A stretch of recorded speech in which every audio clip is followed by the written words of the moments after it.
Ethylene oxide is an odorless, colorless, cancer-causing chemical that companies like Midwest Sterilization use to sterilize the nation's medical equipment.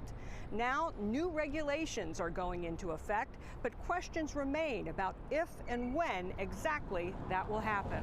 So it is a lot of information. The Clean Air Laredo Coalition, We're going to need probably English and Spanish. is working to raise awareness, All right, well, let's go. warning citizens in this 95% Hispanic community about the dangers of ethylene oxide.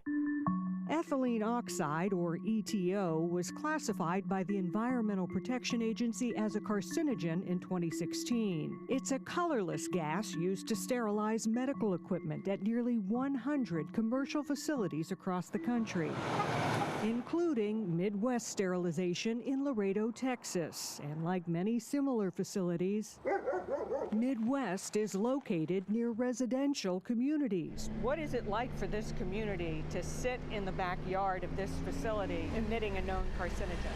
It's very frustrating. It's so hard to understand how that is possible. Tricia Cortez is a community leader fighting to lower EtO emissions since state testing showed cancer clusters here, and the EPA designated Midwest and 22 other facilities across the country high risk to nearby communities due to high levels of EtO emissions.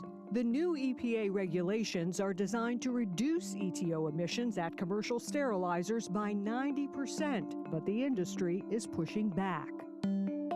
The Ethylene Oxide Sterilization Association is now suing the EPA, calling the new rules overly broad, saying the stringent standards will put some sterilizers out of business and disrupt the medical supply chain. EtO is used to sterilize 20 billion medical devices a year, half of all sold in the U.S. Midwest in Laredo is one of the top EtO users, sterilizing 40% of surgery kits in the nation. The company declined our request for an interview, but told Spotlight without companies like Midwest, medical devices would not be sterile, putting patients at risk. Nobody is saying they're not important, but we just don't want to be the group that suffers in order for them to push out their product to the rest of the country. I don't want to get cancer. You don't want to get cancer. Concerns remained high in Laredo at an October town hall meeting after recent local emissions testing still showed elevated levels of EtO in the air. We are not a sacrifice zone.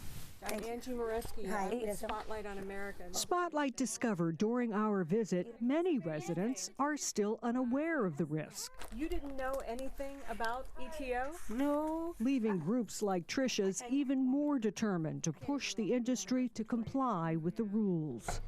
This work is ongoing and we can't stop. Here's a little bit more on the health risks. Thank you, Ms. Thelma. To see more on our investigation into EtO and its impact on local communities, just head over to spotlightinvestigates.com. In Laredo, Texas, for Spotlight on America, I'm Angie Moreski.